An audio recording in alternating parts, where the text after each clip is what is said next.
Everyone, hope so you all are doing well and staying safe. So guys, hope so आप सब बहुत अच्छे होंगे और मैं भी बहुत अच्छी हूँ। मैं आप सभी के लिए लेटेस्ट वीडियो लेकर आ चुकी हूँ। बेसिकली पॉलिटिकल मेजर का सिलेबस। एंड आपका पॉलिटिकल मेजर का सिलेबस क्या रहता है, बेसिकली आपके सब्जेक्ट का नाम क्या है वो यहाँ पर मेंशन आप देख सकते हैं। आप जब भी अपना सिलेबस चेक करते हैं वहाँ पे आपको शो होगा political science public administration in India, यानी कि आपके सब्जेक्ट का नाम है public administration in India. Hindi में बोले तो राजनीतिक विज्ञान, भारत में लोक प्रशासन। ओके, और यही आप दिसंबर के एग्ज़ाम के लिए जो है यही सब्जेक्ट पढ़ने वाले हैं पॉलिटिकल साइंस में। अब मैं आपको थोड़ा सिलेबस बता देती हूँ। यहाँ पे आपकी यूनिट 1 दी गई है इंडियन एडमिनिस्ट्रेशन, ठीक है। Structure of the civil services evolution, उसके बाद कॉलोनियल लेगेसी, एंड देन आपका सेकेंड पार्ट दे रखा है civil service in the constitutional framework, appointment, training, promotion, ठीक है।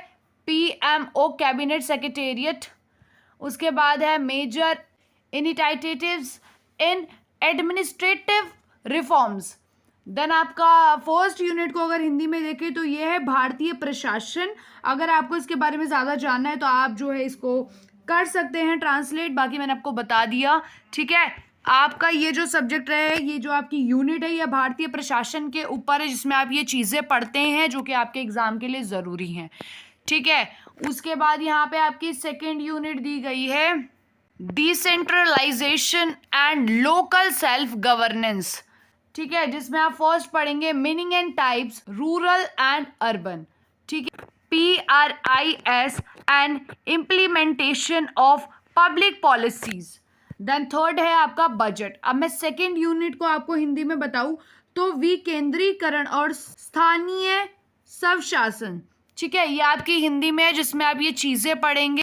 डिसेंट्रलाइजेशन के बारे में जो मैंने आपको बताया, बेसिकली विकेंद्रीकरण के बारे में आप इस चैप्टर में ये 2 पॉइंट्स पढ़ेंगे, जिसमें आप रूरल एंड अर्बन एंड जो आपकी पब्लिक पॉलिसीज होती है इनके बारे में आप पढ़ते हैं। देन आपका थर्ड आ जाता है बजट, जिसमें आप पढ़ते हैं concept of budget and budget cycle in India, ठीक है। बजट आपका जो बेसिकली बजट को हिंदी में भी बजट ही बोलते हैं, ठीक है। बाकी आपको कुछ ज़्यादा जानना है तो आप इसको ट्रांसलेट कर सकते हैं। उसके बाद आप पढ़ेंगे इसमें types of budget, line budget, performance planning budget, zero based budget, ठीक है, budget making, rule of the finance ministry. उसके बाद आपका फोर्थ यूनिट है technology and public administration in India, जिसको e governance, the journey of e governance in India.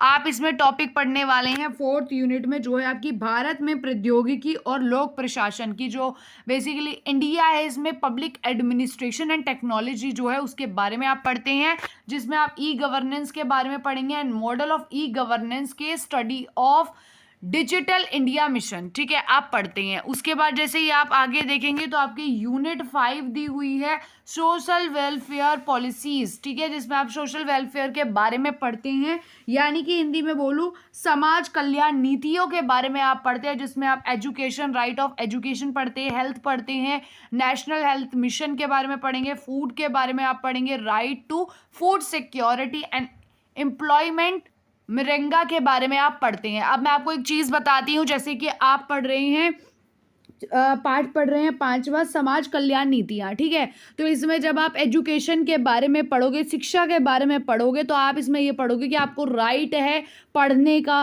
Health के बारे में तो आपको नेशनल हेल्थ मिशन के बारे में, फूड है तो उसमें फूड में आपके में कोई मिलावट ना हो, उसकी सिक्योरिटी का आपको अधिकार है। इन सभी चीज़ों के बारे में आप इस यूनिट में पढ़ेंगे। तो ये सारे टॉपिक्स आप इस यूनिट में पढ़ेंगे, जो कि आपके दिसंबर के एग्जाम के लिए ज़रूरी है।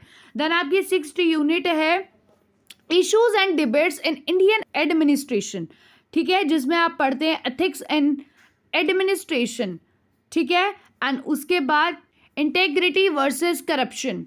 उसके बाद आप पढ़ते हैं accountability, RTI, Lokpal, citizens charter. Then आप पढ़ते हैं relationship between political executive and permanent executive. Then आपका फोर्थ है जर्नलिस्ट एंड स्पेशलिस्ट। देन आपका 5th है gender sensitivity and gender participation, जिसको अगर मैं हिंदी में बताऊं तो आपकी 6th यूनिट है भारतीय प्रशासन में मुद्दे और बहस, ठीक है। Issues and debates in Indian administration, कि इसमें कैसी आपको मुद्दे देखने के लिए मिलेंगे, इश्यूज एंड डिबेट जो कि बहस होती है उसके बारे में आप पढ़ोगे। एंड किन किन चीज़ों के ऊपर हो रही है वो यहाँ पर दिखाया होगा, आप देख सकते हैं। जैसे कि आपकी इंटेग्रिटी एंड करप्शन के बीच में होगा, आपके लोकपाल है, आपके आरटीआई है, देन आपके पॉलिटिकल एंड परमानेंट एग्जीक्यूटिव है, आपके जर्नलिस्ट एंड स्पेशलिस्ट है, एंड आप gender sensitivity and gender participation के बीच में होता है। तो ये आप देख सकते हैं, ये आपकी 6 यूनिट्स थी जो आपके एग्ज़ाम के लिए इंपॉर्टेंट है। एंड मैं आपको स्क्रॉल करके भी दिखा रही हूँ कुछ चीज़ें, ये देख सकते हैं, ये आपके ही सब्जेक्ट से रिलेटेड है। अब मैंने आपको इसका PDF इसीलिए प्रोवाइड नहीं कराया बिकॉज इन चीज़ों में आपको कंफ्यूज होने की ज़रूरत नहीं है। आपको अपने दिसंबर के एग्ज़ाम के लिए ओनली इन्हीं यूनिट्स को बेसिकली प्रिपेयर करना है। Unit 1, unit 2, unit 3 and unit 4 and 5 and 6, ठीक है। ये 6 यूनिट है जो आपके दिसंबर के एग्जाम के लिए ज़रूरी है, आपके political major subject public administration in India के लिए। सो गाइज, अगर वीडियो यहाँ तक देखिए, वीडियो को ज़रूर लाइक करना। वीडियो थोड़ी भी हेल्पफुल थी अपने फ्रेंड्स के साथ भी ज़रूर शेयर करना ताकि उनकी भी हेल्प हो सके। बाकी मिलते हैं जल्दी ही आपके साथ एक नेक्स्ट वीडियो में। Bye bye.